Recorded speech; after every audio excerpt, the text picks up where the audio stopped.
Hate story से लेके मैं इस शहर की सबसे बड़ी बनना चाहती हूँ। हिंदुत्व स्टोरी तक का जो आपका ये जर्नी है, ये सफर है। शिव, सरस्वती, ऋषि कश्यप हुए, वो कश्मीर हमारा था। जहाँ पंचतंत्र लिखा गया वो कश्मीर हमारा था। तू जानता ही क्या है कश्मीर के बारे में? Kashmir has never been an integral part of India and this is a historical fact. खुलेआम कश्मीरी हिंदुओं का कत्ले आम हो रहा है। मेरा जो पर्पस है अब वो ये है कि मुझे वो कहानियां बोलनी है जिससे लोग सुनना नहीं चाहते या सुनाने नहीं देना चाहते। वो कहानियां जो सिर्फ मैं जानता हूं, मुझसे अच्छे से कोई नहीं बोल सकता।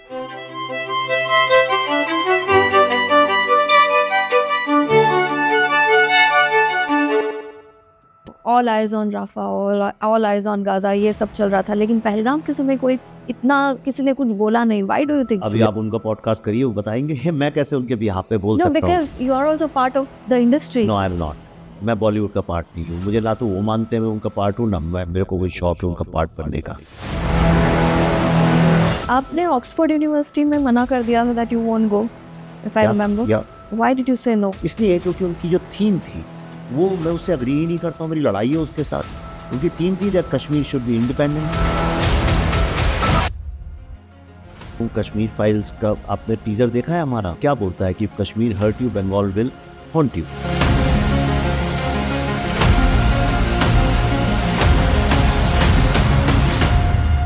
तुम यकीन नहीं करोगी राव्या, फोटोज आप चेक करिए जरा, गूगल करिए डायरेक्ट एक्शन डे, हिंदुओं की लाशें बिछी हुई हैं और उसके ऊपर गिद्ध और चील उनका मांस। आप पर कई बार कम्युनल डिवाइड का भी आरोप लगता है। मुझे ईमानदारी से बताइए, भारत का पार्टीशन क्यों हुआ था?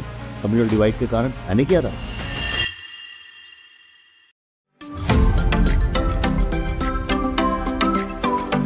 हेलो एवरीवन, नमस्ते, welcome back to the Ravya Sada show. आज हमारे साथ एक ऐसे गेस्ट हैं जिनकी फिल्मों ने हमारे दिल को छू लिया। कश्मीर फाइल से लेके ताशकंद फाइल्स तक लेकर इनकी जो फिल्में हैं, आप समझ ही गए होंगे मैं किन की बात कर रही हूँ। अब ज़्यादा टाइम नहीं वेस्ट करते हैं, please welcome Vivek Ranjan Agnihotri sir. नमस्ते सर, कैसे हैं आप? मैं ठीक हूँ। आप बड़ा अच्छा काम कर रही हैं। Thank you so much. YouTube में इतने लाखों आपके सब्सक्राइबर्स हैं। थैंक यू सर, बताइए। आपसे मिलके बहुत अच्छा लगा। थैंक यू सर, मैं सबसे पहला सवाल हमारा यही आता है कि हेट स्टोरी से लेके हिंदुत्व स्टोरी तक का जो आपका ये जर्नी है, ये सफ़र है, ये चेंज कैसे आया सर आप में? Like, are you going with the trend, are you going with the flow? आपके अंदर ये चेंज कैसे आया टुवर्ड्स हिंदुत्व? नहीं, ट्रेंड और फ्लो तो देखिए 2014 से चालू हुआ। जी। मैं तो 2010 से बना रहा हूँ। मेरी जो पहली फिल्म थी बुद्धा इन अ ट्रैफिक जैम, वो तो 2010 की बनी हुई है। मेरी बुक अर्बन नेक्सल 2014 के पहले की है। तो ऐसा नहीं होता है। आप होता क्या है, जब आप शुरू करते हैं अपना करियर यहाँ फिल्म इंडस्ट्री में, एक तो यहाँ पे बाहर से अगर आप आए हैं तो पहली बात फिल्म बनाना ही अपने आप में एक बहुत बड़ा चमत्कार है, अचीवमेंट है, कैसे आप बना लें। तो जब मैं यहाँ पे आया तो जो मैं पहली फिल्म बना रहा था उसका नाम था आरंभ, जो नसीरुद्दीन शाह और रजित कपूर के साथ, वो बोफोर्स के ऊपर थी। लेकिन उसके लिए फाइनेंसर्स नहीं मिले। वो दौर ऐसा था, वक्त ऐसा था कि लोग इस तरह की फिल्में बनती नहीं थी। अगर वो बन गई होती तो सवाल आप नहीं पूछती आज। पर वो आरंभ का आरंभ नहीं हो पाया। तो आरंभ का आरंभ नहीं हो पाया तो कई बार ऐसी स्थिति होती है, आप यंग हैं, आपकी शादी हो गई, आपके बच्चे हैं, तो आप सर्वाइव कैसे करें इस शहर में, इस इंडस्ट्री में।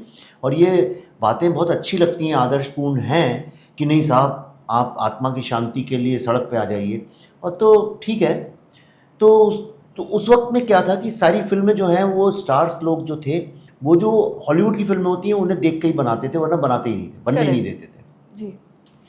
तो वहाँ से सिलसिला शुरू हुआ। तो चॉकलेट बनी, उसके बाद goal was a 100% original film. और वो आप कोई भी बच्चा जो उस दौर का उससे पूछ लीजिए, 10-10 बार उन्होंने फिल्में देखी हैं। दोनों फिल्मों के गाने बड़े हिट हुए थे। वो कमर्शियल लेवल पर नहीं, कमर्शियल फिल्म बनाना कोई गुनाह नहीं है, कोई बुरी बात नहीं है। उसके बाद ये हुआ कि एक वक्त आया जब मुझे ये लगा कि भाई मैं छोटे शहर का हूँ, भोपाल में बड़ा हुआ हूँ, तो मुझे ये लगा कि मैं यहाँ क्यों आया। क्या मैं वो कहानियाँ सुनाने आया हूँ जो लोग सुनना चाहते हैं? लोग क्या सुनना चाहते हैं? देखिए, कोई कुछ भी बोले, ये बड़ी बड़ी बातें ट्विटर पे लोग करते हैं, लेकिन अल्टीमेटली फिल्में कौन सी ज़्यादा बिजनेस करती हैं आप बताइए?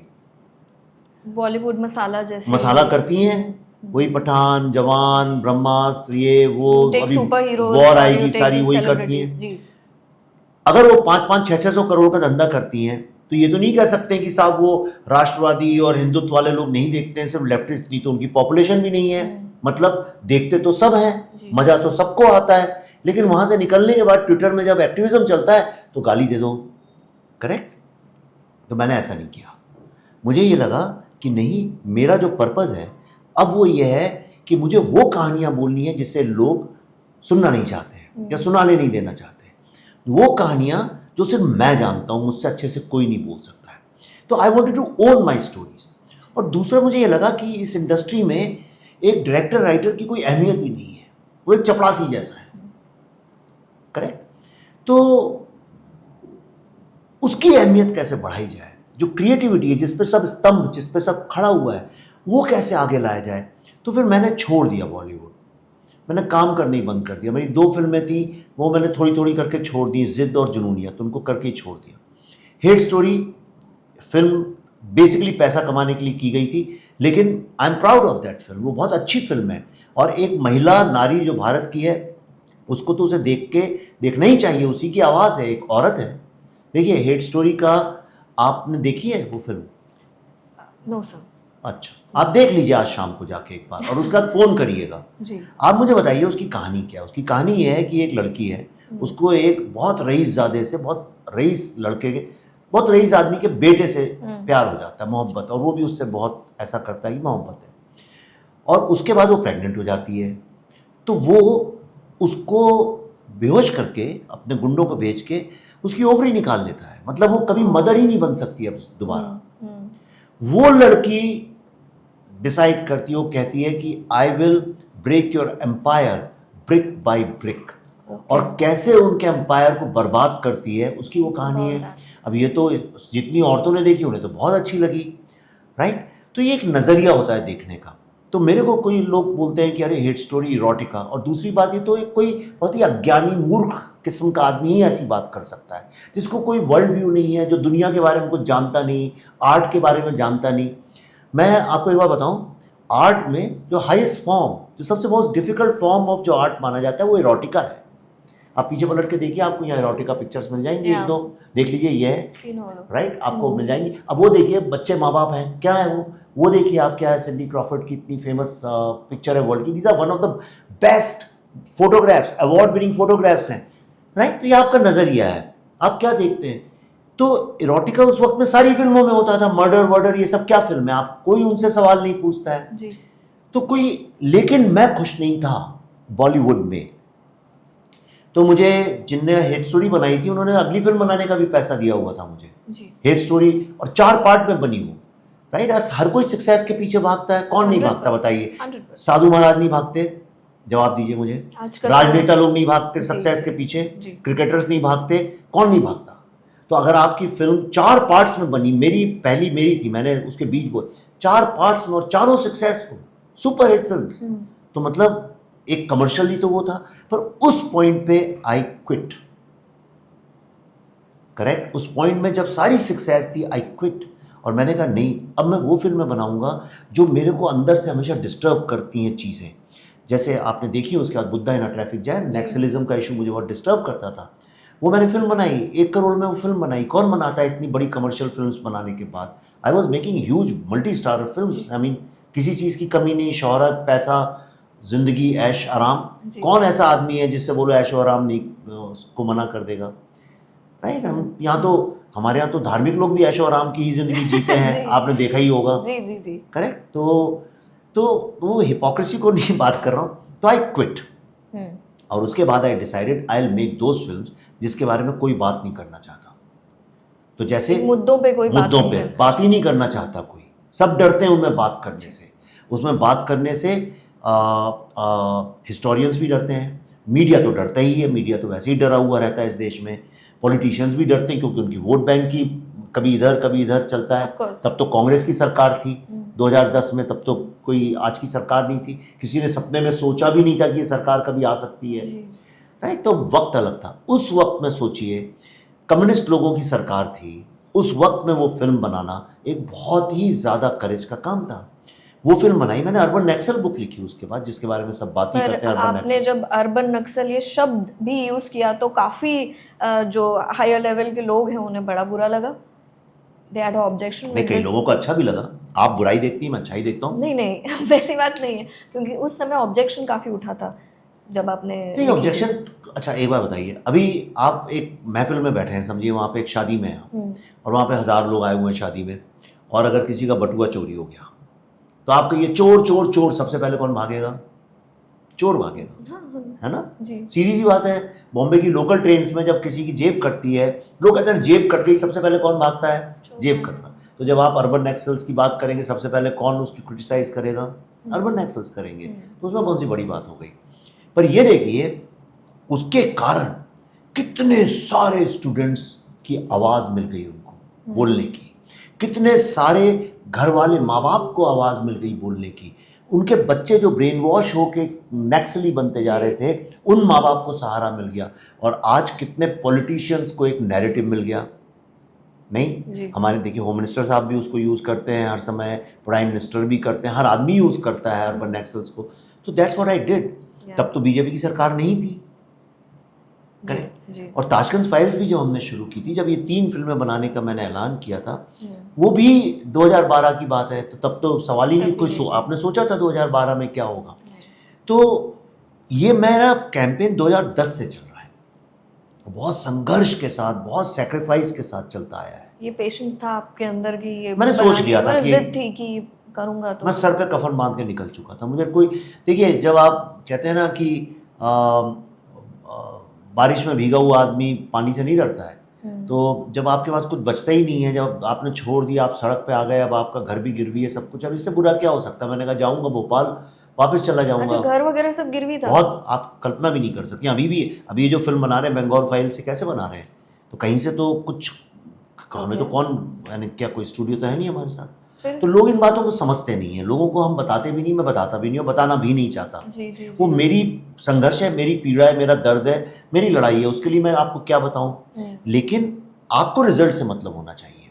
आप ये देखिए, विवेक रंजन अग्निहोत्री पार्ट 2 में, 2.0 में मैंने बुद्धा इन अ ट्रैफिक जैम बनाई, मैंने अर्बन नक्सल्स लेके आया, मैंने भारत की बात बनाया, एक बहुत बड़ा शो जिसमें भारत के गांव-गांव में भारत की आवाज़ निकाली उसके अंदर।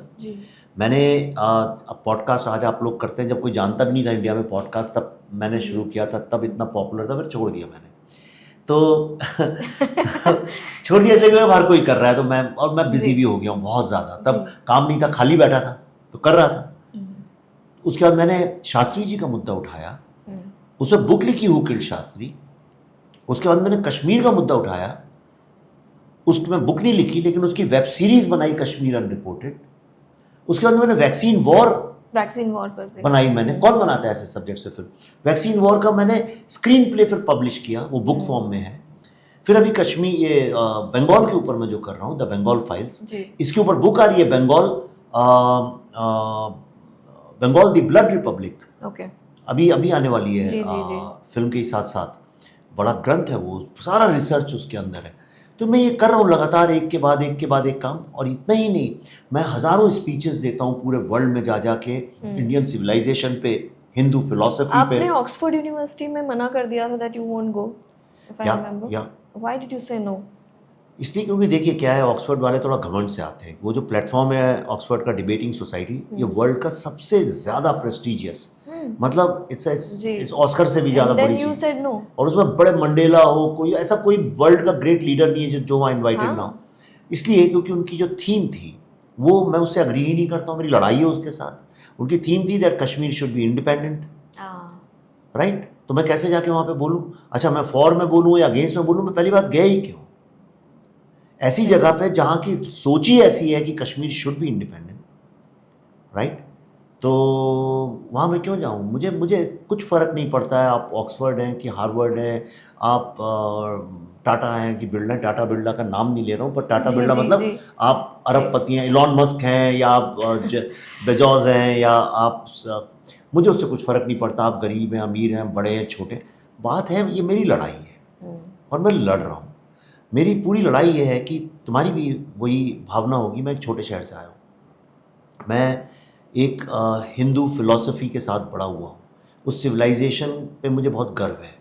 मुझे हमेशा ऐसा लगता है कि हमारे सिविलाइजेशन को लेके वर्ल्ड में अवेयरनेस नहीं है, नहीं है। और हम लोगों ने भी जिस तरह की चीज़ें प्रमोट की हैं बाहर जाके, वो हमारी फ़िलॉसफी नहीं है। स्वामी विवेकानंद के बाद आप देखिए, अमेरिका आज स्पिरिचुअल सेंटर है वर्ल्ड का। क्यों है? स्वामी विवेकानंद ने वहाँ पे जाके उसकी लॉ जलाई। पर उसके बाद हमने क्या किया, उसको हम आगे लेके ही नहीं गए। तो मैं जाके सारी दुनिया में लोगों को बताता हूँ कि why our philosophy is the greatest. और आज जो वर्ल्ड के जितने सवाल हैं, जो चल रहा है ईरान इजराइल में, रशिया यूक्रेन में, ये चल रहा है, ये जितने सवाल हैं कॉन्फ्लिक्ट और क्योस के, उसका आंसर है हिंदू फिलॉसफी। जब तक लोग उसको नहीं समझेंगे और जीवन में उसको नहीं इम्प्लीमेंट करेंगे, तब तक ये दुनिया ऐसी क्योस में। लेकिन सर, आप जैसे लोग coming from Bollywood are very few. मतलब मुझे तो नाम भी नहीं पता कि सामने I know you who is making, जो ऐसी फिल्में बना रहे हैं। जैसे हमने देखा पहलगाम वाले मुद्दे पे सब चुप थे, हर मुद्दे पे सब चुप थे, लेकिन जब गाज़ा की बात आई या ऐसा कोई मुद्दा उठा तो all eyes on Rafah, all eyes on Gaza, ये सब चल रहा था। लेकिन पहलगाम के समय कोई इतना किसी ने कुछ बोला नहीं। Why do you think? अभी आप उनका पॉडकास्ट करिए, वो बताएंगे। मैं कैसे उनके बिहाफ पे बोल नो, सकता हूँ? Because you are also part of the industry. No, I am not. No? मैं बॉलीवुड का पार्ट नहीं हूँ। मुझे ना तो वो मानते हैं मैं उनका पार्ट हूँ, ना मेरे को कोई शौक है उनका पार्ट बनने का। ठीक है, जैसे आप पॉडकास्ट कर रही हैं तो इसका मतलब थोड़ी कि आप पॉडकास्ट इंडस्ट्री की बड़ी सक्रिय मेंबर हैं। नहीं।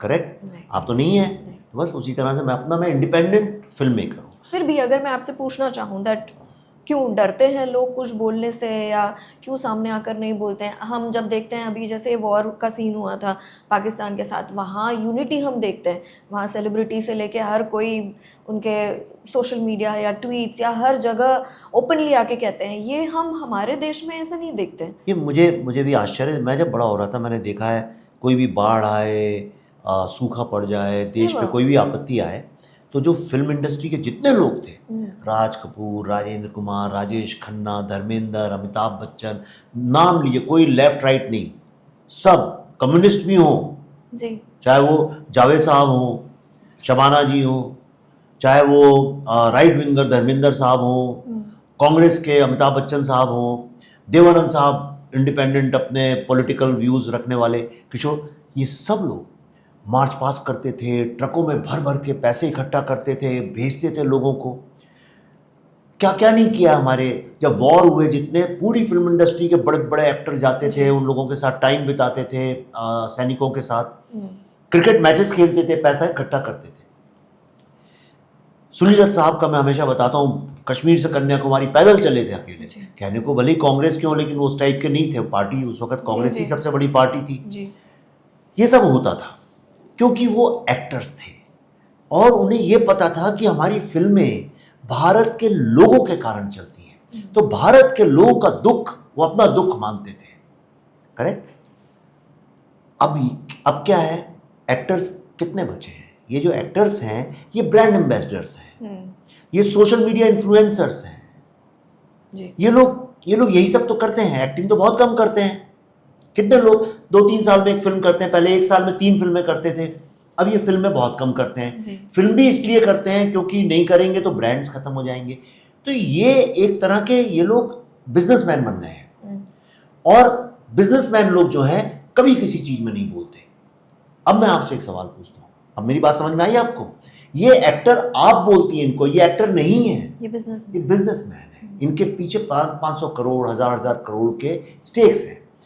अब आप ये सवाल, दूसरा मैं आपसे सवाल पूछता हूँ, कोई बिजनेसमैन ने कुछ क्यों नहीं बोला जब पहलगाम का हुआ था? इंडस्ट्रियलिस्ट लोगों ने कुछ क्यों नहीं बोला सर? किसने बोला? नाम बताइए। चार बड़े जो इंडिया के 1, 2, 3, 4 नाम है, वो उनमें से बताइए। आनंद महिंद्रा नहीं, मैं टॉप 5 आनंद वो महिंद्रा तो हमेशा ही बोलते हैं। किसने बोला? अंबानी ने ट्वीट नहीं किया। मुझे नहीं पता, आप बताइए, आप रिसर्च करती हैं। जनरली इंडस्ट्रियलिस्ट लोग भी कभी कुछ बोलते नहीं है। ओके। इंडिया की सबसे बड़ी जैसे कारें बनती है इंडिया में, मारुति के चेयरमैन ने कुछ बोला क्या? नहीं बोलते हैं। इसलिए नहीं बोलते हैं क्योंकि उनकी स्टेक्स इतनी हाई होती हैं, ये बोलने से नुकसान हो जाए, वो बोलने से नुकसान जाए, सब चुप रहते हैं। इतना आईटी इंडिया सॉफ्टवेयर बनाता है, किस आईटी इंडस्ट्री के चीफ ने बोला? नहीं बोलते हैं। मीडिया वाले क्यों नहीं बोलते हैं? जब और मैं कहता हूँ दूसरी तरह की बात होती है तो मीडिया वाले क्यों नहीं बोलते हैं? ये सवाल बहुत सारे लोगों से पूछा जा सकता है, लेकिन मैं ये कह रहा हूँ कि जो फिल्म इंडस्ट्री के, मैं उनको सपोर्ट नहीं कर रहा हूँ, पर मैं आपको एक सत्य बता रहा नहीं, हूँ। आप इनको एक्टर्स मानती हैं, पर ये लोग बिजनेसमैन हैं। अगर एक्टर होते तो साल में 2 फिल्म तो करते हैं, करेक्ट? और सोशल मीडिया इन्फ्लुएंसर्स हैं, ये ट्रैवलर्स हैं। इनकी सबसे ज़्यादा फोटो कौन सी देखने को मिलती है? एयरपोर्ट पे आ रहे हैं, जा रहे हैं, आ रहे हैं, जा रहे हैं, तो मतलब वो ट्रैवलर्स हैं, स्पॉटिंग वाले। They are travellers. वो पैसे देके खुद अपनी फोटो खिंचाते हैं, करेक्ट? तो एक्टर तो ये काम नहीं करेगा। एक्टर क्यों अपने पैसे देके अपनी फोटो खिंचाएगा? वो एक्टिंग करेगा, उसकी फोटो सारी दुनिया देखेगी। पर ऐसा है ना सर, इनको लोग ज़्यादा इनसे इन्फ्लुएंस होते हैं कि ये दिखता कैसे, इनको फॉलो ज़्यादा करते हैं, तो इन सबके लिए बड़ा मायने रखता है। जैसे मैं अगर आपसे बोलूँ कि आपकी बात भी सही है, लेकिन क्या भारत का दुख फिर इनका दुख नहीं है? यहीं रह रहे हैं ना, यहीं काम करते हैं सभी। भारत इनमें आधे से अधिक के तो घर दुबई में है। आप किसकी बात कर रही है? कोई भारतीय एक्टर हो तो मैं उसके बारे में आपसे बात करूं। आप जिनके लंदन में घर हैं, जो आधे से अधिक एनआरआईज हैं, जो जिनकी सिटीजनशिप भी किसी और कंट्री की है, और आपको लगता है बॉलीवुड रहते तो सब बॉलीवुड वहाँ है। दुबई जाइए, आपको पूरी फिल्म इंडस्ट्री मिल जाएगी वहाँ। लंदन जाइए मिल जाएंगे, न्यूयॉर्क जाइए मिल जाएंगे। जो भारत से जुड़े लोग हैं, मुझसे बात करिए, मैं अपनी बात कर सकता हूँ। मैं भारत से जुड़ा हुआ हूँ, मैं तो लिखता हूँ, बोलता हूँ, हर विषय पे बोलता हूँ। मुझे क्या लेना देना वो क्या करते हैं क्या नहीं करते हैं। मुझे अपनी फिल्म से मतलब है। मैं बंगाल फाइल्स बना रहा हूँ, वो भारत की फिल्म है, उसके बारे में बात सर करिए। बंगाल फाइल्स के बारे में हम बात करते हैं। ये हमने कश्मीर फाइल्स देखा, जिसमें आपने कश्मीरी पंडितों का दुख और जख्म जिस तरीके से बयां किया, so it was heart touching. Bengal Files किस बारे में है सर? पहले तो आपको बताऊं, कश्मीर फाइल्स का आपने टीजर देखा है हमारा, जो बंगाल फाइल्स का? उसमें क्या बोलता है कि Kashmir hurt you, Bengal will haunt you.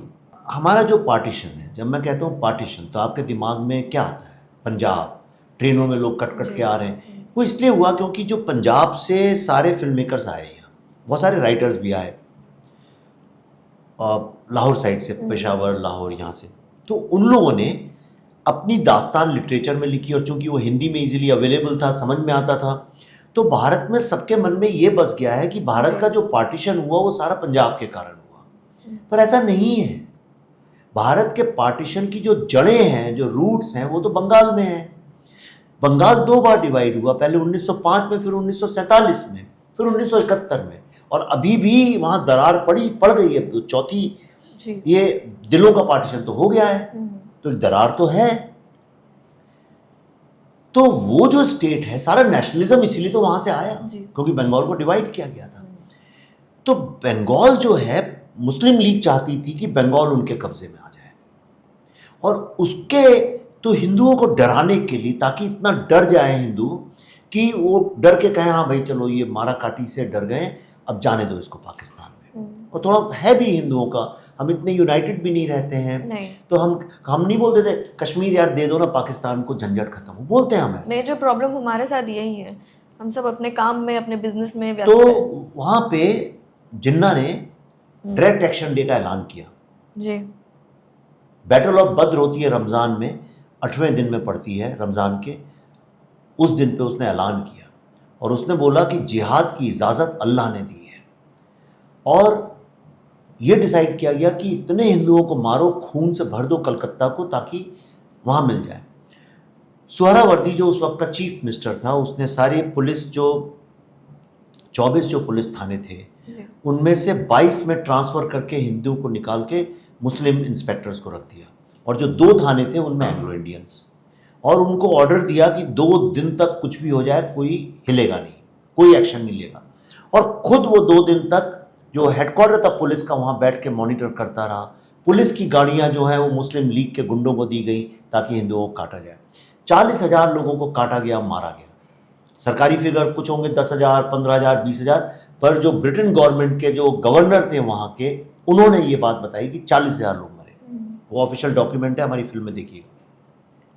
तुम यकीन नहीं करोगे राव्या, फोटोज आप चेक करिए जरा, गूगल करिए डायरेक्ट एक्शन डे, हिंदुओं की लाशें बिछी हुई हैं और उसके ऊपर गिद्ध और चील उनका मांस खा रहे हैं। एक मां पड़ी हुई है, उसके मरी हुई, और उसके स्तन में एक 3 महीने का बच्चा दूध पी रहा है, वो जिंदा है बच्चा, वो रो रहा है, और एक ऊपर से वल्चर आता है और उस बच्चे को उठा के ले जाता है जिंदा और उसे खा लेता है। ये सब घटनाएं जो हैं ये किसने देखी हैं? और ये मैं इसलिए नहीं दिखा रहा हूँ कि मुझे लोगों को कुछ ये दिखाने का, मैं इसलिए दिखाना चाहता हूँ क्योंकि आज सबसे बड़ा, आपको एक जीव मिलेगा पूरी दुनिया में, ऐसा जीव मिलेगा जो अपने होलोकॉस्ट के बारे में नहीं जानता। आपको एक भी रुवांडा का नागरिक मिलेगा जो अपने जेनोसाइड के बारे में नहीं जानता। एक अर्मीनियन मिलेगा वर्ल्ड में ऐसा जो अपने जेनोसाइड के बारे में नहीं जानता। एक ऐसा मुस्लिम मिलेगा दुनिया में जो बैटल ऑफ बद्र के बारे में नहीं जानता। बताइए आप, कभी नहीं मिलेगा आपको सारी दुनिया में। लेकिन आपको हिंदू मिल जाएंगे जिनको पता ही नहीं है, जो यही नहीं पता है, बंगाल में बड़े हुए बच्चों को नहीं पता है कि बंगाल 2 बार डिवाइड किया गया था हिंदू मुस्लिम के चक्कर में। उनको नहीं पता है नोआखली में क्या हुआ था। ये बातें किसी को पता ही नहीं है। भारत का जिस दिन विभाजन हो रहा था उस दिन गांधी जी ने क्या रोल प्ले किया किसी को पता नहीं है, क्योंकि ये इतिहास की वो बातें हैं जो हमें कभी पढ़ा ही नहीं गई। आज जब इतना कत्लेआम हुआ कलकत्ता में 2 दिन में, तब तीसरे दिन गोपाल मुखर्जी जिनकी मीट शॉप थी वहां पे, राइट, यूं तो ब्राह्मण है पर मीट शॉप थी, उस बंगाल में ये अभी भी होता है, कोई वहां ऐसी समस्या नहीं है। उन्होंने फिर लोगों को यूनाइट किया। उन्होंने बोला कि सब कटे बटे हुए हैं, तो मारवाड़ी लोग, तुम लोग पैसा दो, तुम्हारे पास पैसा है, आप मारवाड़ी हैं, आपको समझ में आएगा। सिखों से कहा तुम तलवार चलाना जानते हो, कृपाण चलाना, तुम तलवार और कृपाण लेके आओ। यादव लोग जो हैं, बिहार के बहुत लोग रहते थे, उनका मोहल्ले थे यादव मोहल्ला, उनसे कहा तुम लठ चलाना जानते हो, तुम लठ चलाओ। जिसकी जो काबिलियत थी उससे बोला तुम करो, और सबको जोड़ा। और जब हिंदुओं ने यूनाइटेड होकर फिर लड़ाई लड़ी, तो आप यकीन नहीं करेंगी, चौथे दिन सुहरावर्दी जो चीफ मिनिस्टर था, जिसके संरक्षण में सब कुछ हो रहा था, उसने घुटने टेक दिए। वहां पे कर्फ्यू, कोर्ट मार्ट को क्या बोलते हैं, मार्शल लॉ लगा, टैंक्स आए आर्मी के, और अगले 5वें दिन पेपर में छपा सुहरावर्दी बुचर ऑफ बंगाल। और इस कारण कलकत्ता आज हमारे पास है।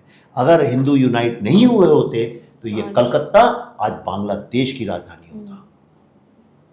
समझिए आप? जी जी सर, क्यों आपको ऐसा लगता है कि हम हिंदू यूनाइटेड नहीं है? जैसे आपने अभी कहा कि एक जिनकी मीट शॉप थी, उन्होंने सबको, गोपाल मुखर्जी, गोपाल मुखर्जी, है ना, गोपाल पाठा बोलते हैं क्योंकि पाठा बकरे को बोला जाता है बंगाली में, तो पाठा मतलब बकरा जहाँ पे कटता है। तो क्यों हिंदुओं को याद जाना पड़ता है? Are we scared? मैं याद नहीं दिला रहा हूँ, उनको पता ही नहीं है, मैं पहली बार बता रहा हूँ। नहीं, जैसे उन्हें उनके यूनिटी के बारे में क्यों याद दिलाना पड़ता है कि भाई आपको लड़ना पड़ेगा, आपको हथियार उठाना पड़ेगा, जबकि हमारे सारे हिंदू देवी देवताओं के हाथ में आप देखोगे कि शस्त्र है।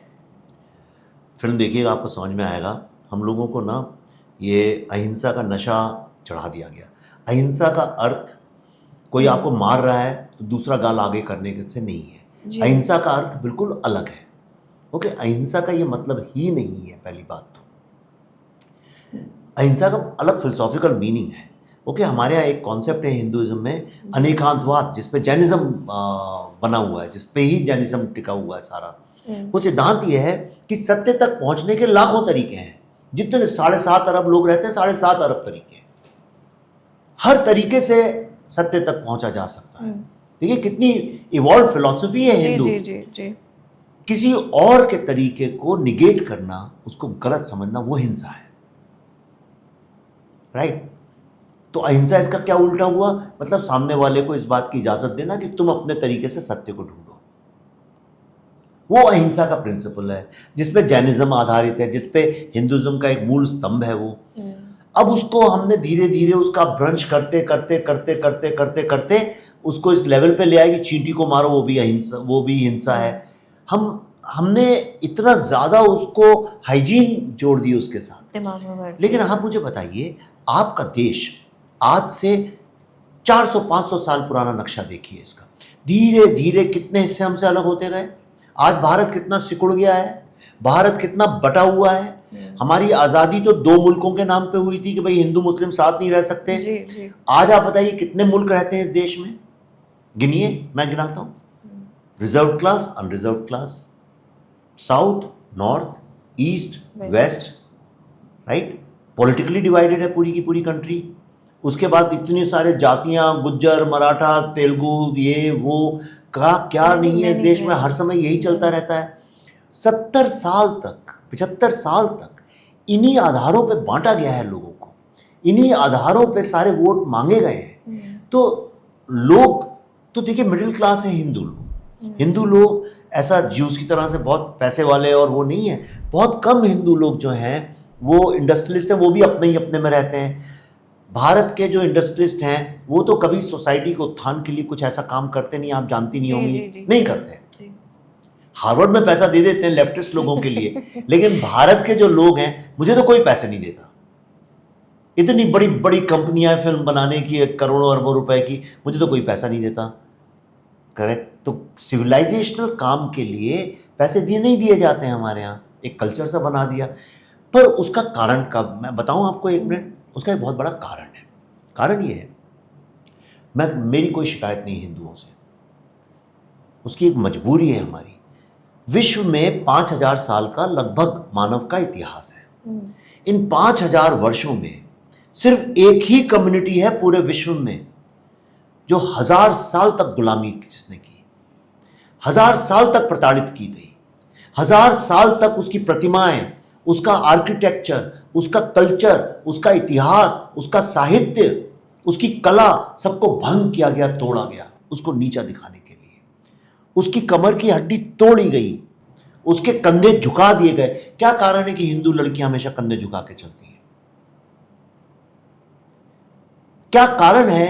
पूरे विश्व में एकमात्र एक ही देश है पूरे वर्ल्ड में, इंडिया, जहां पे सबसे ज्यादा मालूम कौन से शब्द बोले जाते हैं? साहब, मालिक, हुजूर, बॉस, चीफ, बड़े लोग। करेक्ट। लड़की बड़ी होती है, आप तो छोटे शहर की, आप जानती होंगी, 13 साल की होती है, माएँ क्या बोलती, कंधे झुका के चलो, चुन्नी ले लो, नजर झुका के, वही नजर झुकी तो है ना। और आप वेस्ट की लड़कियों को देखिए कैसे चलती हैं, कंधे एकदम स्ट्रेट करके सामने देख के चलती हैं। इंडियन लड़कियां नहीं करती हैं ऐसा। तो इसलिए क्योंकि इतना आतंक हुआ है महिलाओं पे हमारे देश की कि वो डर हमारे अंदर बस गया। हमको हमेशा ऐसा लगता है कि कोई और हमसे ज़्यादा ताकतवर है, कोई और आएगा हमारा घर जला देगा, हमारी बेटी के साथ कुछ कर देगा, वो हमारी रोजी रोटी बंद कर देगा। इसलिए हम लोग बहुत डरते हैं। इसलिए पहला शब्द निकलता है हुजूर, मालिक, साहब।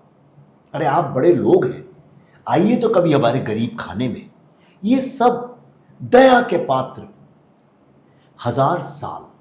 आप ये देखिए, जो एफ्रो अमेरिकन्स हैं, जो ब्लैक्स हैं, उनका कितना लंबा पीरियड है स्लेवरी का, लेकिन वो असर्ट करते हैं अपने आप को, सारी दुनिया उनके सामने करती है। ज्यूज का कितने साल का परसिक्यूशन है, फ्यू डिकेड्स का है, हमारा 1000 साल का है। हम अभी पाँव पे खड़े होना भी नहीं सीख रहे हैं, अभी 75 ही साल हुए हैं। 1000 साल के बाद 75 साल, हमें पाँव पे तो अभी रेंगना भी नहीं सीखा हमने, घुटने के बल चलना। हमें खड़े होने दो। पहली बार भारत जो है खड़े होने की कोशिश कर रहा है, इसलिए हम यूनाइटेड नहीं है। एक बार खड़े हो गए तभी तो एक दूसरे का हाथ पकड़ पाएंगे। जो खुद ही घुटने पे चल रहे हैं क्या करेंगे? जी जी जी। तो ये एक समस्या है। दूसरा, हमने कभी आतंक से किसी के ऊपर कब्जा नहीं किया। आप क्रिश्चियंस का इतिहास देखिए, तलवारों और बंदूकों के सहारे दुनिया पे कब्जा करते आए हैं। आप मुस्लिम्स, इस्लाम का देखिए, तलवारों के सहारे लोगों पे कब्जा करते आए हैं। जमीन लूटना, जगह हमारे ऊपर लूटी दोनों ने। क्रिश्चियंस ने 200 साल और मुस्लिम्स ने 800 साल। तो आपके घर पे अगर लगातार कोई और कब्जा करके बैठ जाए, आपके घर को ध्वस्त कर दे, आपके माँ बाप को मार डाले, आपकी बेटियों को उठा ले जाए, तो सोचिए उस घर के बच्चे डरे हुए होंगे कि नहीं होंगे? उस डर को तोड़ने की मेरी कोशिश है, इसलिए मैं ये फिल्में बना रहा हूं। देखो तुम पे कितना अत्याचार हुआ है और लड़ो। जी सर, लेकिन कहीं ना कहीं आपको ये नहीं लगता कि जब ये कहानियाँ लोगों के सामने आप लेकर आते हैं, दर्द लेकर आते हैं, एक हार्ट टचिंग जैसे मैंने कहा वो तो है ही, लेकिन आप पर कई बार कम्युनल डिवाइड का भी आरोप लगता है। मुझ पे क्यों लगता है भाई आरोप? नहीं लगा था कश्मीर फाइल्स के दौरान भी? मुझे बताइए, मुझे ईमानदारी से बताइए, भारत का पार्टीशन क्यों हुआ था? कम्युनल डिवाइड के कारण। मैंने किया था? नहीं, जैसे नहीं, मेरी बात सुनो, जी जी, मैं जवाब दे रहा हूँ आपको। बिल्कुल। ये सवालों का जवाब मैं देता नहीं जाना। कश्मीर के साथ प्रॉब्लम क्यों हुआ? कम्युनल डिवाइड के कारण। मैंने किया था। बंगाल की जो समस्या है आज, कम्युनल डिवाइड की, कम्युनल वायलेंस की, वो कौन कर रहा है? मैं कर रहा हूँ क्या? मैं एक स्टोरी टेलर हूँ। समाज करना बंद कर दे, राजनीतिक लोग करना बंद कर दें, मैं उनको कहानियाँ नहीं सुनाऊंगा। मेरी जिम्मेदारी कैसे हो गई कम्युनल डिवाइड की? आपने किया, मैं दिखा रहा हूँ, आप मत करिए, मैं नहीं दिखाऊंगा। सीधी सी बात है। जी, सिंपल आंसर आपने दिया है। उसका और कोई भाई इसका जवाब और क्या गुड होगा? आंसर, मैंने ये कहा क्योंकि कई बार आप ऐसे- पॉडकास्ट कर रही हैं मेरे साथ, आपने मुझसे ये सवाल पूछा, जी राइट? अगर मैं कश्मीर फाइल्स बनाऊंगा ही नहीं तो आप वो सवाल पूछेंगी कैसे मुझसे कश्मीर फाइल्स के बारे में? फेस किया था आपने कश्मीर फाइल्स के बाद? अब मेरे साथ सिक्योरिटी क्यों चलती है? फतवे वो शूट है मेरे नाम पे। हाँ। अभी सुना है बंगाल में भी कुछ लोग FIR वगैरह करने की फिराक में हैं, कर ही रहे हैं। न्यूज़ तो आई है अभी बंगाली में। जी, तो फिर होगा, तो आपको ये सबसे डर नहीं लगता? अरे भाई, मैं डर को ही खत्म करने की तो लड़ाई लड़ रहा हूँ। हम लोग डर, यही तो प्रॉब्लम है, सब मुझसे यही कहते हैं कि डर नहीं लगता। मैंने कहा भाई डर लगता था इसलिए तो भारत के टुकड़े हो गए। जिनको नहीं डर लगता था, जीत किसकी हुई बताइए? जीत तो जिन्ना की हुई ना। जी उसने कहा मैं तुम्हारा हिस्सा छीन लूंगा, छीन के ले गया। हमने कहा हम छीनने नहीं देंगे, हम नहीं बचा पाए। जीत किसकी हुई? जो डरता नहीं था उसकी जीत हुई, और जो डरता था वो हारा। भारत हारा उस लड़ाई में, आज़ादी की लड़ाई में हम हारे। हमारा इतना बड़ा रिच हिस्सा हमारे हाथ से चला गया, देखते देखते हम कुछ कर नहीं पाए। उसका मुझे बहुत मलाल है।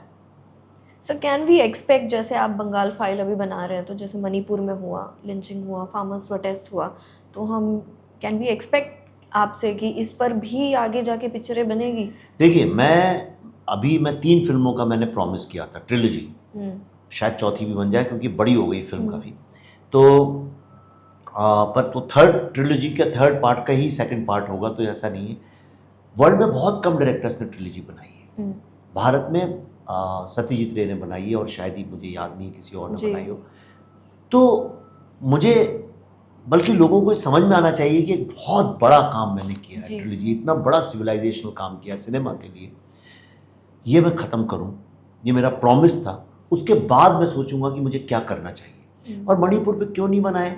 मणिपुर भी तो हमारे भारत का हिस्सा है, लेकिन कोई और भी तो बना सकता है। Nobody is doing that except you. हाँ, तो बना देंगे, इसमें कौन सी बड़ी बात है। इसलिए देखते हैं अभी क्या होता है। हम तो देखिए, हमारे Bollywood is only कॉपिंग and making. आप देखिए साउथ की पिक्चरें कॉपी करके बनी जा रही है, या पुरानी गाने रीमिक्स होके सामने आ रहे हैं। There is no original content that we see. अब देखिए, हम तो रोज कुआं खोदते हैं और रोज पानी पीते हैं, और हमारा कुआं रोज सूख जाता है। बंगाल फाइल्स अगर चली, कुछ पैसे आए, तो आगे सोचा जाएगा क्या करना है। जी जी जी सर, आप डिसिप्लिन को फॉलो करते हैं? जैसे आपने बताया कि आप, ये आपका लंच है जो आप जूस पी रहे हैं, सो ये जूस नहीं है, ये स्मूदी है। Smoothie. Okay, so do you follow discipline in your life? मैं ज़रूर से ज़्यादा डिसिप्लिन हूँ। मैं बहुत सात्विक तरीके से जीता हूँ। मैं सुबह उठ जाता हूँ 4:30-5 बजे। मेरा टाइम फिक्स रहता है, और टाइम को लेकर बड़ा फिनिकी भी होता हूँ मैं। यानी कोई लेट हो जाए 2 मिनट तो मैं बहुत पैनिक करता हूँ। मैं लेट हो जाऊँ तो और भी ज़्यादा पैनिक करता हूँ। तो मेरा अपना एक रूटीन है। मैं एक तो बहुत ही सात्विक खाना खाता हूँ, बहुत मेरी नीड्स कम है। मैं कुछ खरीदता ज़्यादा नहीं हूँ। कोई बीवी बच्चे ले आते हैं, कपड़े वपड़े तो पहन लेता हूँ उस तरह से। तो मेरी बहुत कम नीड्स हैं। मेरे बचपन के ही दोस्त हैं, 4 साल 5 साल की उम्र वाले, बस वही मेरे दोस्त हैं। मैं ज़्यादा पार्टी में कहीं जाता नहीं हूँ। आप मेरी फ़ोटो कभी नहीं देखेंगी, never in a Bollywood party. मैं 7 बजे के बाद ताला लगा देता हूँ दुनिया में। अच्छा। और मैं सुबह उठता हूँ, अपना रिसर्च करता हूँ, मेरी अपना एक्सरसाइज करता हूँ, स्विमिंग करता हूँ, पढ़ता काफ़ी हूँ। तो मेरा एक डिसिप्लिन लाइफ तो है जी। सो मैं ये पूछना चाह रही हूँ कि आर यू एसोसिएटेड और कनेक्टेड विद RSS? देखिए, RSS की पूरी जो है वो हिंदू सिविलाइजेशन की लड़ाई है, और मेरी लड़ाई as a storyteller Hindu civilisation की है। तो वो दोनों परस्पर एक ऑब्जेक्टिव है। लेकिन अगर आपका मतलब है RSS के मैं शाखा में जाता हूँ या नहीं करता हूँ, मैंने कभी किया नहीं था। पर मैं कई बार हंसी मजाक में ज़रूर बोलता हूँ कि मैं मॉडर्न प्रचारक हूँ। हाँ। क्योंकि मैं जगह जगह जाके भारत के बारे में बातें करता हूँ, भारतीय संस्कृति के बारे में, भारतीय साहित्य के बारे में, हिंदू फिलॉसफी, जो मेरा बहुत पैशन होता है ना एक आदमी का। मेरा पैशन हिंदू फिलॉसफी है। कई लोगों का दौड़ना होता है पैशन, किसी का कुत्तों के साथ होता है पैशन। जिंदगी में हर आदमी का अलग पैशन होता है। मेरी लाइफ का मकसद ही है हिंदू फिलॉसफी को सारी दुनिया में बताओ। पर वो मैं फिल्म के अलावा करता हूँ। तो या उस तरह से देखा जाए तो ऑब्जेक्टिव एक ही है हमारा। जी। और वो क्यों, आरएसएस क्यों, कोई भी वो व्यक्ति जो भारत के हित के लिए काम करता है, मैं उसकी पार्टी का मेंबर हूँ, अनऑफिशियल। नहीं, क्योंकि आरएसएस के लोग सामने आकर बात नहीं करते, बहुत साइलेंटली काम करते हैं, बहुत डंके की चोट पर बात आगे जाके नहीं करेंगे कि हमने ये किया है, हमने वो किया है, बहुत साइलेंटली जाके काम करेंगे। इसलिए मैं पूछना चाह रही थी कि आरएसएस इज कंप्लीटिंग 100 years इन 2025। जी जी जी। तो हम एक्सपेक्ट, मैं तो आरएसएस फाइल्स भी देखना चाहूंगी। अरे आपने देखा नहीं, एक अनाउंसमेंट हुआ था लास्ट ईयर, जी। एक प्रोड्यूसर है वहाँ साउथ के, जी। तो उनके साथ हम एक फिल्म बना रहे थे 100 years ऑफ आरएसएस के ऊपर। उन्होंने 6 यहाँ के नेशनल अवार्ड विनिंग डायरेक्टर्स को साइन किया था। प्रियदर्शन साहब थे, मैं था, डॉक्टर चंद्र प्रकाश द्विवेदी थे, ऐसे 5-6 लोग थे। फिर पता नहीं उसके वो शुरू हुआ, फोटो शूट हुई, सब कुछ हुआ, जी। पर प्रोजेक्ट आगे नहीं गया और मैं जी। इसमें बिजी हो गया बंगाल पर मैं बताऊँ, बंगाल फाइल्स समझ लीजिए आरएसएस के 100 साल पूरे होने की उपलब्धि में ही वो एक फिल्म मेरा तोहफा है। इसलिए क्योंकि जो पार्टीशन के वक्त की जो पॉलिटिक्स है, हिंदू महासभा की क्या फिलॉसफी थी और कांग्रेस की क्या थी, कॉन्फ्लिक्ट क्यों था, ये बात लोगों को पता नहीं है, इस फिल्म से उन्हें पता चलेगी। इसमें वो हीरोज, राजेंद्र लाल रॉय चौधरी जो बैरिस्टर प्रेसिडेंट थे बार एसोसिएशन के नोआखली में और हिंदू महासभा के प्रेसिडेंट थे वहां के, वो इसमें हीरो की तरह निकल के आते हैं, राइट। तो एक तरह से ये साइलेंट ट्रिब्यूट भी है जो हिंदू सिविलाइजेशन के लिए आरएसएस ने 100 साल में काम किया है, उसके लिए ये फिल्म द बंगाल फाइल्स एक मेरी तरफ से साइलेंट ट्रिब्यूट है। इस फिल्म को देखने के बाद बच्चे को समझ में आ जाएगा कि उस वक्त की पॉलिटिक्स क्या थी, जो पिछली सरकारों ने और पिछले एजुकेशन ने बिल्कुल गलत बताया है लोगों को। कहते नहीं कि ये लोग कुछ कर नहीं रहे थे, इनका कोई योगदान नहीं था इसमें फ्रीडम फाइट में। इस फिल्म के बाद समझ में आएगा किसका क्या योगदान था लोगों को। आप देखिए तो ये फिल्म। जी सर, जी बिल्कुल सर। आपने इतनी फिल्में बनाई हैं, हमने देखा है कि सारी मुद्दों पर है, देश के कल्चर को रिप्रेजेंट करने के लिए। आपने जैसे बताया कि आपका एम ही है और आपका विचार और गोल ही है कि जितना हो सके हिंदू फिलॉसफी और सनातन धर्म को आप आगे के देशों में बताएं। तो कभी पद्मश्री आपको क्यों नहीं मिला सर? एकता कपूर को मिला लेकिन आपको नहीं मिला। अभी तो आप सवाल किसी और से पूछिए, लेकिन मुझे ऐसा लगता है पद्मश्री और जिसे नहीं पद्मभूषण मिला उसे तो पूछना बनता है ना सर। नहीं, मैंने देखिए मेरा कभी वो एम्बिशन रहा भी नहीं। मेरे 2 एम्बिशन कभी नहीं रहे। कई लोगों से कहते हैं आप राज्यसभा में क्यों नहीं जाते हैं, मैं कभी नहीं जाऊंगा। मिली आपको टिकट? नहीं, मैं मुझे 1000 करोड़ रुपए भी आप देंगी मैं नहीं जाऊंगा। पर टिकट मिलने पर भी नहीं जाएंगे? नहीं, बिल्कुल नहीं जाऊंगा। मैं आपको कारण भी बता देता हूँ। क्योंकि जो बातें मैं एज अ फिल्म मेकर बाहर रह के कह सकता हूँ, वो जो योगदान मैं कर सकता हूँ एक सिविलाइजेशनल नैरेटिव में, वो मैं अंदर जाके नहीं कर पाऊंगा। इसलिए तो आप समझ रही मेरा गोल कितना पवित्र है। जी, जी, मैं यज्ञ में बैठा हूँ, अग्निहोत्री मेरा नाम है, मैं अग्निहोत्र है मेरे लिए। दूसरा पद्मश्री वगैरह मुझे पता भी नहीं कैसे वर्क करता है, क्या नहीं करता। पल्लवी मेरी वाइफ है, 50 साल से यहाँ पे काम कर रही है, 3 नेशनल अवार्ड विनर है, उसने इतनी मीनिंगफुल सिनेमा बनाया हुआ है, उसको भी नहीं मिला। और कंपैरिजन में और कई एक्ट्रेसेस आप देखिए जिनको मिला होगा। लेकिन हम लोग बहुत अलग तरह से ज़िंदगी जीते हैं, हमारे अचीवमेंट्स बिल्कुल डिफरेंट हैं। हम अपनी फिल्म को सींचते हैं, उसके बाद अकेले लड़ाई लड़ते हैं। उस लड़ाई में जब हमें लगता है हाँ यार हमने अपनी बात तो दम करके कही है, उससे बड़ा पद्मश्री क्या है। आप कितने लोगों को पद्मश्री मिला है, आप जिंदगी में नाम भी नहीं पता होंगे आपके उनको, लेकिन Tashkent files, Kashmir files, Bengal files बनाने वाले पल्लवी और मैं इकलौते फिल्म मेकर्स हैं 100%। जो 100 साल बाद भी याद रहेंगे लोगों को। सर एक और बात मैं पूछना चाहूँगी, जैसे आपने कहा कि इस बारे में कि हमें मज़ा ज़रूर आता है जब हम ये सोचते हैं कि हमने ये पिक्चरें बनाई है। सो कभी आपको ये नहीं लगा कि एक वो होता है ना, बाहर जाके आपको लोगों के सामने वो अवार्ड देते हैं and then you get recognized in front of people कि हाँ मुझे मिला है, उसकी कभी लालसा नहीं हुई आपको? नहीं, ऐसा नहीं है। मुझे बुलाते रहते हैं, मैं जाते ही नहीं हूँ। मैं आमिर खान साहब का नाम सब लोग लेते हैं कि वो अवार्ड में नहीं जाते, मैं भी नहीं जाता हूँ। ये फिल्मी अवार्ड में मैं कभी नहीं जाता हूँ। तो वहाँ पर नेशनल अवार्ड मिला है 3 बार मुझे, तो मैं गया हूँ लेने। लास्ट ईयर मिला था, बेस्ट फिल्म का ही मिला है, फिर उसमें बेस्ट डायरेक्टर का भी मिलता है, और बेस्ट स्क्रीन प्ले और डायलॉग के लिए ताशकंद फाइल्स में मिला था। और आप लोगों का स्नेह और आशीर्वाद और दुआएं रहीं तो हो सकता है आगे और भी मिल जाए। मुझे उसका बड़ा गर्व है। मुझे नेशनल अवार्ड बहुत अच्छा लगता है। हाँ। मैं उसकी इज्जत करता हूँ। और पद्मश्री मिले तभी देखिए वो सब it's a big thing. I know मैं बहुत खुशी खुशी जाऊंगा लेने, बड़े गर्व की बात होगी, मुझे ऐसा लगेगा कि मैंने कितने बड़े बूढ़ों के आशीर्वाद का एक नतीजा मिला है। लेकिन अभी मैं जिस स्टेज में हूँ, एक जो बस एक आदमी भागता है ना, जैसे अभी और यज्ञ बाकी है। यज्ञ तो ये मरते आखिरी सांस तक रहेगा, जीवन ही यज्ञ अपने आप में। जी जी। चलिए सर, एक दूसरे मुद्दे पे पूछती हूँ। आपने कुणाल कामरा का नाम तो सुना ही है। हाँ, अभी बहुत अच्छे से, रिसेंटली हाँ, बहुत फेमस हुए हैं उन्होंने, जो वो जो अपनी कॉमेडी करते हैं, जिस तरीके से उन्होंने सीएम के बारे में बात करी। हम सब जानते हैं कि उनकी कॉमेडीज अराउंड पॉलिटिक्स या उनका व्यंग्य जो है वो उसी के अराउंड होता है मोस्टली। लेकिन आपको क्या लगता है सर, कई लोग दो डिवाइड्स में बटे हुए लोग हैं। लोग कहते हैं कि नहीं, क्या हमें बोलने की आज़ादी नहीं है, फ्रीडम ऑफ स्पीच कहाँ चला गया। और एक हमारे जैसे लोग हैं, जैसे मुझे लगता है कि फ्रीडम ऑफ स्पीच का मतलब ये नहीं होता कि आप किसी देश के प्राइम मिनिस्टर को या सीएम को भूल जाओ आप कि वो किस लेवल पे हो, और आप अपनी मर्यादा भूल के वो डिसरिस्पेक्ट करो। You don't have that authority. आप कहीं दुबई वबई जाके वहाँ किंग को गाली तो नहीं दे सकते ना आप, तो आप अपने देश के मिनिस्टर को कैसे गाली दे सकते हैं? So what is your thought on this? देखिए, अब ये ऐसा मुद्दा है, इसमें तरह तरह के पॉइंट ऑफ व्यू है, इसमें कोई एक सही रास्ता नहीं है। पर मैं इस कंक्लूजन पे पहुंचा हूं कि फ्रीडम ऑफ स्पीच दो तरीके से देखा जा सकता है। एक है भारतीय तरीका और एक है वेस्टर्न तरीका। प्रॉब्लम ये सब बॉम्बे के बच्चे हैं, यहीं पढ़े हैं, तो इनका बहुत वेस्टर्न तरीका है देखने का। और स्टैंड अप कॉमेडी जो एक आर्ट फॉर्म है वो वेस्टर्न है, हमारे यहाँ अलग तरह की होती है हमारे यहाँ।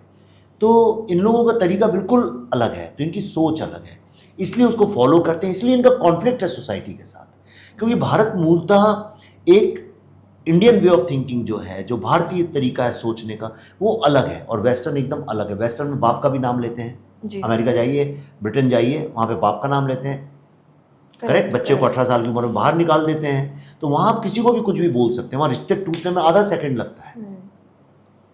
आपको पता है कि वहाँ पे अमेरिका में स्टेट्स हैं, एरिजोना या कौन सी मुझे पता नहीं, लास वेगस में, तो आप गाड़ी में जा सकते हैं मियाँ बीवी, और जैसे कि वो आप कार से कॉफ़ी खरीदते हैं या हैमबर्गर खरीदते हैं, उस तरह से आप जा सकते हैं और डिवोर्स कर सकते हैं। या तो वो सोसाइटीज़ एकदम डिफरेंट है जी, करेक्ट। यहाँ की सोसाइटीज़ डिफरेंट हैं। आपकी माँ आपसे कुछ बोलें तो आप मना नहीं कर पाएंगी, वहाँ पे मना कर देते हैं माँ बाप, एक सेकंड में बच्चे मना कर देते हैं माँ बाप को, कोई किसी का ख्याल नहीं रखता है। बुढ़े हो गए माँ बाप तो जाओ अपना ओल्ड एज होम में। हमारे यहाँ आप अपनी नौकरी छोड़ देंगी, माँ बाप का ख्याल रखेंगे। तो ये दोनों अलग हैं। तो ये कॉन्फ्लिक्ट मेरे ख्याल से जो स्टैंड अप कॉमेडी का भी चल रहा है, वो Indian culture, Indian society versus western thinking, ये धीरे धीरे कहीं ना कहीं सॉर्ट आउट होगा जाके आगे। हो जाएगा आपको लगता है? आई डोंट इवन केयर हो ना हो, मुझे क्या फ़र्क पड़ता है उससे। मैं उसके बारे में सोचता भी नहीं ज़्यादा। जी जी जी। What is your thought on JNU? JNU में अब वो जेएनयू वैसा नहीं है जैसा पहले था। आज का जेएनयू बहुत डिफरेंट है, और आज जेएनयू में आप देखिए वो सब चीज़ें सुनने को नहीं मिलती हैं। और मुझे बहुत खुशी है कि उस वक्त हमने बहुत लड़ाई लड़ी, जब कन्हैया कुमार वगैरह का हुआ था, तो मेरे साथ तो बहुत ऑपोजिशन हुआ था। दीपिका भी गई थी? नहीं, दीपिका तो बहुत बाद में गई थी, मैं तो पहले शुरू तो हमने ही वहाँ से चारा किया था मुद्दा। तो लड़ाई का मुझे बहुत गर्व भी है कि वो लड़ाई हुई तो सही, मुद्दा पूरे कंट्री के सामने आया। मैं अकेले गया था, मैंने अपनी फिल्म दिखाई बुद्धा इन अ ट्रैफिक जैम, पूरी लड़ाई लड़ी।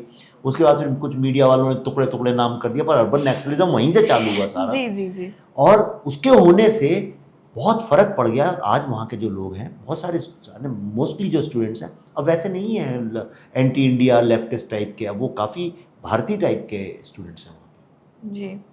आप मोदी जी से भी मिले जी। एंड आप क्या कहना चाहेंगे? How is he when you met him personally? How was it? मैंने अपनी ज़िंदगी में इतनी एनर्जेटिक ऑरा वाला व्यक्ति कभी नहीं देखा है। मोदी जी से मिलने का मतलब ये है, आप उनके साथ बैठेंगे तो आपको लगेगा उन्हें दुनिया में और कोई काम ही नहीं है आपके अलावा। और वो बोले ना बोले, यानी बोलते बात तो अच्छी करते ही, लेकिन जब आप उनसे बातचीत करके आप बोलिए, आधा घंटा बोलिए, मोदी जी चुपचाप सुनते हैं आपकी बात। और हो सकता है आपने कोई अच्छा आइडिया दिया तो इम्प्लीमेंट भी हो जाए जी। पर वहाँ से निकलने के बाद आपके दिल में सिर्फ एक ही भावना होगी, यार मैं कैसे इस देश के लिए कुछ करूँ, कुछ करना है मुझे। तो ये एक राष्ट्राध्यक्ष का क्या काम है कि वो समाज में जो लोग हैं उनको प्रेरित करे कि देश के लिए कुछ करो। और ये मोदी जी गिफ्टेड हैं।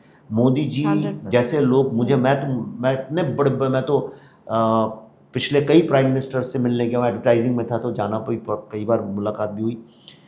मैंने तो ऐसा व्यक्ति अपने जीवन में नहीं देखा। मोदी जी भारत के लिए एक बहुत बड़े एसेट है। और मैं हमेशा लिखता हूँ, आप देखिए ट्विटर में, मैं अलग तरह से उनकी प्रशंसा, मैं हमेशा कहता हूँ कि जो यंग लोग हैं उन्हें मोदी जी से लीडरशिप क्या होती है सीखनी चाहिए, डायनेमिज्म क्या होता है, डिसिप्लिन क्या होता है, किस तरह से टीम प्ले क्या होता है, मैनेजमेंट के स्टूडेंट्स को ये सब चीज़ें उनसे सीखनी चाहिए। बल्कि मैं तो कहूँगा मैनेजमेंट इंस्टीट्यूट्स को सीखना चाहिए मोदी जी से। अभी एक जगह गया था तो लोगों ने पूछा मोदी जी के बारे में क्या है, मैं लास्ट में आपको एक बात बड़ी अच्छी बताता हूँ। मैंने कहा मोदी जी का मतलब है 5 C's, 5 C। पहला C जो है वो है कन्विक्शन, 100% कन्विक्शन। पर कन्विक्शन से कुछ नहीं होता है, कन्विक्शन के साथ आपको दूसरी चीज चाहिए होती है, कमिटमेंट। दूसरा सी है कमिटमेंट। पर कन्विक्शन और कमिटमेंट से भी आप कोई चीज कैसे करेंगे, तो आपको तीसरा चाहिए होता है करेज, दमखम। तो ये 3 C। चौथा है, अगर एज अ लीडर आप में कन्विक्शन है, आप में कमिटमेंट है, Courage. और अगर आप में करेज है लेकिन लोगों तक वो बात नहीं पहुंच रही, तो आप क्या करेंगे। तो चौथा सबसे बड़ा स्तंभ होता है कम्युनिकेशन। मोदी जी से अच्छा कम्युनिकेटर आपको मिलेगा नहीं दुनिया में आज। और 5वां C है, ये सब करने का क्या नतीजा होना चाहिए, समाज में बदलाव आना चाहिए, तो है चेंज। ये 5 C's, conviction, commitment, courage, communication and change. Modi ji for me stand for 5 C's। और यही 5 C's जो है MBA में पढ़ाते हैं लोग, पढ़ नहीं पाते, समझ नहीं पाते। हाँ। तो that's what I say about it. जी जी जी सर, आपने अभी मोदी जी के बारे में बात की। रिसेंटली अभी 1-2 दिन पहले की ही बात है, पाकिस्तान के साथ अभी जो वॉर हुआ अपना, या जो इंसिडेंट हुआ, इसके बाद पाकिस्तान के एक मिनिस्टर है इंटरनेशनल लेवल पे UN में, वो कहते हैं कि इंडिया के prime minister Modi is a सस्ता copy of Israeli prime minister. Now these people are making a mockery. मतलब how can they go to that level. इनके खुद लोग जो है वो क्लाउन जैसी बातें करते हैं, और क्या इतने बड़े लेवल पे जाके क्लाउन ऐसी जैसी बातें नहीं करते हैं, क्लाउन जैसी ही बात करता है। आपने कभी किसी जोकर की बात को सीरियसली लिया है? छोड़ दीजिए, हमें क्या लेना देना, बकवास करें। मैं देखिए इन चीज़ों में पढ़ता नहीं हूँ, मुझे कुछ फर्क नहीं पड़ता वो क्या बोलते हैं। मुझे इतना पता है मैं क्या जानता हूँ, मुझे क्या लेना देना वो क्या बोलते हैं।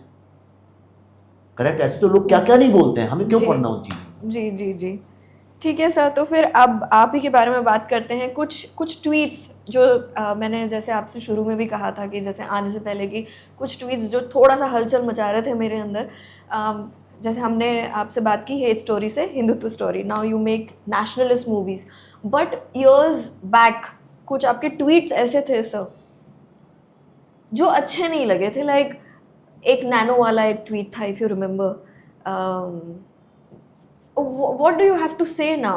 आप कहते हैं एक जगह तो मुझे बताओ, मैं सवाल पूछता हूँ तुमसे। सर आप एक इसमें कहते हैं कि मैं हिंदू कल्चर को आगे लेकर जाना चाहता हूँ, हिंदुत्व को आगे लेकर जाना हो, लेकिन आपने एक ट्वीट किया था, वही ट्वीट के बारे में मैं बात करती हूँ, about the Nano car, something related to gang rape की। गैंग रेप मैंने किया था, वो एक कार्टून था जिसको मैंने बस जी। रिसर्कुलेट किया था। जी। मैं बिल्कुल मैं ओन करता हूँ उसको। लेकिन आप ये बताइए मुझे कि मैं जब यंग था तो मैं सिगरेट पीता था, मैंने शराब भी पीता था, मैं नॉन वेजिटेरियन भी खाता था, ठीक है, मैं फ्लर्ट भी करता था, मैं अफेयर भी करता था, ठीक है, जो सब करते हैं। आपने भी अपनी ज़िंदगी में कुछ चीज़ें की होंगी। फिर आदमी आगे बढ़ता है जीवन में, कुछ सीखता है, फिर दूसरा काम करता है, फिर तीसरा काम करता है।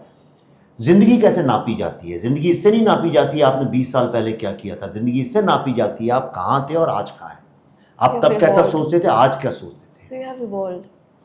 वही इंसान का पर्पज़ ही है, नंबर 1। दूसरा जो आप कह रही हैं, ये लोग जानते नहीं है इसलिए बहुत सारी बातें बोलते हैं। इस हमाम में सब नंगे हैं, वो चाहे इस साइड के हों चाहे उस साइड के हों। एक वक्त होता है, सोशल मीडिया एक ऐसी चीज़ है, उसमें जो ट्रेंड होता है लोग करते हैं। उस वक्त में ये ट्विटर बहुत एलिटिस्ट मीडिया था। इसमें एक तो सारे इंग्लिश बोलने वाले थे, इसमें छोटे शहरों के लोग नहीं थे, इसमें पॉलिटिकल लोग नहीं थे। ये बेसिकली एडवर्टाइजिंग वाले, स्टैंड अप कॉमेडियंस, क्रिएटिव लोग, कुछ बड़े एलिट टाइप के जर्नलिस्ट लोग, इस तरह के लोगों का ये था, जो सब एक दूसरे को जानते भी थे। और वहाँ पे ये था कौन सबसे ज़्यादा इस तरह का जोक कर सकता है। और शाम को उनका उसमें हैशटैग चलता था ड्रंक ट्वीट। आप नहीं जानती ये बातें? नहीं, मैं नहीं हाँ, तो समस्या यही है कि बहुत सारे लोग जानते नहीं हैं और सवाल पूछते हैं, तो जानना ज़रूरी है। आप बताइए, आज से 20 साल पहले का भारत यही था क्या? आप जब इंदौर में बड़ी होती थी, लड़कियों के साथ कुछ भी कोई भी कुछ बोल सकता था। आज बोल सकते हैं क्या? राइट? वही आपके चाचा जी मामा जी जो आपसे मजाक करते थे उस वक्त, तो आज नहीं करते हैं। तो आप उनसे ये तो नहीं बोल सकती हैं आप तब आप ऐसा मजाक करते थे, आज से आप मेरे मामा जी नहीं हैं। तो उस वक्त ट्विटर में यही चलता था जो इंस्टाग्राम में आज से 10 साल पहले चलता था, अब तो नहीं चलता है, चीज़ें बदलती रहती हैं। तो उस वक्त यही पॉपुलर था, और एक भी ऐसा आदमी नहीं मिलेगा आपको, ये फैक्ट चेकर्स के भी इंक्लूड करके बोल रहा हूँ मैं उनको, राइट? हर तरफ का आदमी, चाहे वो लेफ्ट हो, राइट हो, सेंटर हो, ऊपर हो, नीचे हो, हर आदमी जो उस वक्त 2008 से 2011-12 के फेज में जो ट्विटर में थे, ऐसा एक आदमी नहीं मिलेगा जिसने ये नहीं किया हो। कोई भी चीज़ आती थी उसका मजाक उड़ाना, उसमें जोक्स करना, क्योंकि it was dominated by stand up comedians, right?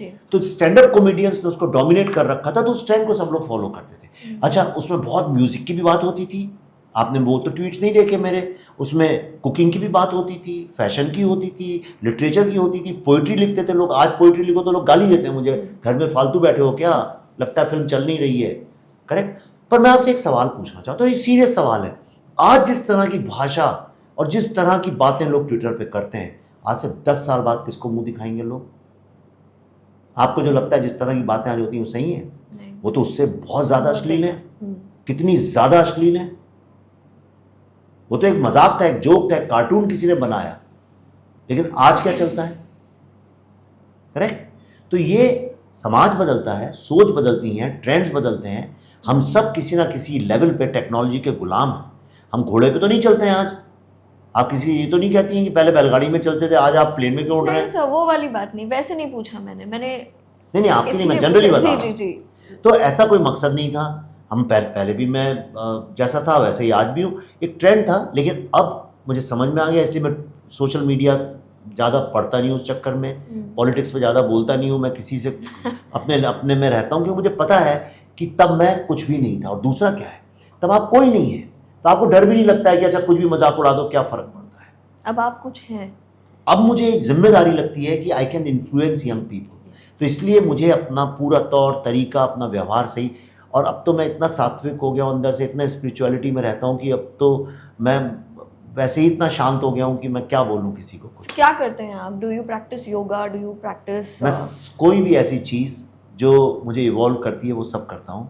मैं बेसिकली बहुत स्पिरिचुअल माइंडेड आदमी हूँ, मैं बहुत फिलोसॉफिकल लेवल पे रहता हूँ अपनी ज़िंदगी।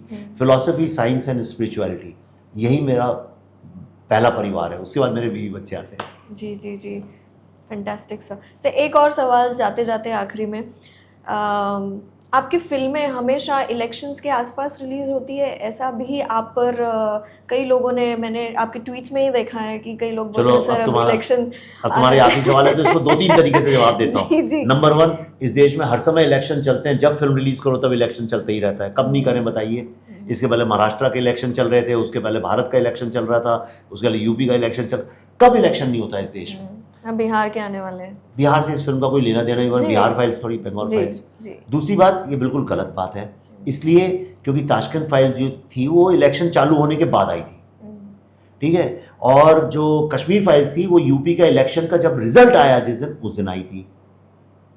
Okay, correct. और ये फिल्म जो है बंगाल फाइल्स नाम है, बंगाल का इलेक्शन मार्च में, अगर मुझे इलेक्शन से जोड़ना होता तो मैं इस फिल्म को दिसंबर में रिलीज करता, कितना फायदा होता सोचिए। अगर बॉलीवुड का कोई डायरेक्टर या फिल्म स्टार होता, कहता यार अभी क्यों कर रहे हो, तब करो, तब ज़्यादा पैसे मिलेंगे, पर हम अभी कर रहे हैं सितंबर में, हमारा कॉन्फिडेंस है। एक तो ये बात है।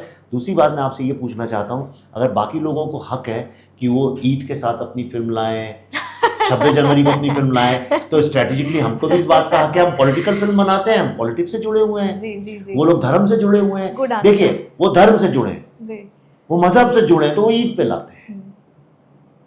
हम पॉलिटिक्स से जुड़े हैं, हम सोसाइटी से जुड़े हैं, तो हम इलेक्शन के पहले लाते हैं। हमारी स्ट्रेटजी है। ये मजाक की बात नहीं, पर पहला जवाब सही था। भारत में आप इलेक्शन रोको तो मैं डिसाइड करूं कब लाना है, जब लाएंगे कोई ना कोई इलेक्शन चलता है। जी सर, गुड वन सर। बहुत अच्छा कॉन्वर्सेशन हुआ आपके साथ, और तुम भी बहुत अच्छा करती हो। I wish you all the best. Thank you so much sir, and I hope Bengal files super duper hit हो जाए बॉक्स ऑफिस। देखिए, मैंने फिल्म बना दी है मैं लोगों के लिए, मैं I call my film people's film. तो लड़की मैंने ब्याह दी है, अब वो आपके हाथ में है, अब आप देखिए आपको उसके साथ क्या करना है। जी जी जी sir. Sir one question if I may ask sir, आपने कहा कोई भी आपकी पिक्चरों में, because it's a nationalist movie, या आप देश के लिए बनाते हैं, या आप मतलब जो पीड़ा है, the things we are going through, जो पहले हो चुका है हमारी हिस्ट्री में, उसके बारे में कोई इसमें हाथ नहीं डालना चाहता, आपकी फंडिंग फिर कहाँ से आती है सर? हाँ, देखिए कश्मीर फाइल्स की फंडिंग तो पूछिए नहीं। ओके, यानी आप 2 टाइम भूखे रह जाइए, ओके, पानी पी के गुजारा कर लीजिए और अपना घर पे लोन ले लीजिए, इस तरह से वो फिल्म किसी हुआ ऐसे? अब तो कितने साल लगे उसको, आप तो जानती हैं पूरी कहानी, किसी को पता नहीं है ये बात। और उसके बाद जो भी कमाई, मैं और अभिषेक अग्रवाल साहब हैं हमारे साथ, हमारे प्रोड्यूसर हैं, तो जो हमने कमाया कश्मीर फाइल से वो सारा का सारा पैसा इस फिल्म में लगा दिया, उससे भी ज़्यादा अपनी जेब से लगाया। अब तो कैसे हम ख़त्म कर रहे हैं हम जानते हैं, मतलब 2-2 कौड़ी के मोहताज जो होते हैं ना लोग, उस तरह की बट हालत देन है। Why is the government not? Government से क्या लेना देना फिल्म मेकिंग का? पॉलिटिकल पिक्चर है। नहीं, उससे क्या हो गया? नहीं, बिल्कुल गलत बात है, लोगों का बिल्कुल गलत है। गवर्नमेंट से क्या लेना देना? गवर्नमेंट क्यों फिल्मों में घुसे? हम गवर्नमेंट में नहीं घुसते, गवर्नमेंट हमारी फिल्मों में ना घुसे, तो वो दोनों अलग चीज़ें हैं। नहीं नहीं नहीं नहीं। और हमारा संघर्ष है, ये लड़ाई लड़ने का किसने डिसाइड किया था? गवर्नमेंट ने किया था कि मैंने किया था? 2010 में तो मैं ही कफन बांध के निकला ना सर। मेरी लड़ाई है, मैं अपनी लड़ाई खुद लड़ूंगा। मैं कहीं से पैसे नहीं आएंगे तो मैं अपना कैमरा लेके फिल्म बना दूंगा, मुझे कोई डर नहीं किसी। एग्जैक्टली अब देखिए, जैसे हमने ये एपिसोड शूट किया तो लोग, मैं आपको बताती हूँ, रिलीज होते ही लोग बोलेंगे तो प्रोपेगेंडा है, ये तो this is paid, this is that. देखो डरना नहीं, मैं तुमसे बड़ा उम्र में एक बात बताऊं, इस दुनिया में हर चीज प्रोपेगेंडा है, बस इसके आगे नहीं बोलूंगा। एक चीज इस दुनिया में ऐसी नहीं जो प्रोपेगेंडा नहीं है, बस खत्म करो अपना प्रोपेगेंडा। अच्छा आप कर लीजिए अगर आपको शिकायत है तो, हम तो कर रहे हैं। हाँ, पिछली बार किसी ने हमारी फिल्म को बोला था कि ये वल्गर प्रोपेगेंडा है, तो अब देखिए उससे भी बड़ा वल्गर प्रोपेगेंडा अब आने वाला है, उसका नाम बंगाल बंगाल फाइल्स। आप बोलो जो बिल्कुल बोलना है। देखिएगा ऑडियंस, हमने, आई होप आपको ये कॉन्वर्सेशन बहुत अच्छा लगा होगा। आपके कमेंट्स शेयर कीजिए। बंगाल फाइल्स देखने जाइए, जब भी रिलीज होगी। सर डेट्स क्या है रिलीज? 5 सितंबर। 5 सितंबर रिलीज होने वाली है, प्लीज देखिएगा। जैसे सर कह रहे हैं, कश्मीर फाइल तो सिर्फ एक ट्रेलर था, अब आप पूरी पिक्चर देखिए कि आपको बंगाल फाइल्स कैसी लगती है। Do let us know what your thoughts are in the comments. Thank you again. Thank you, sir.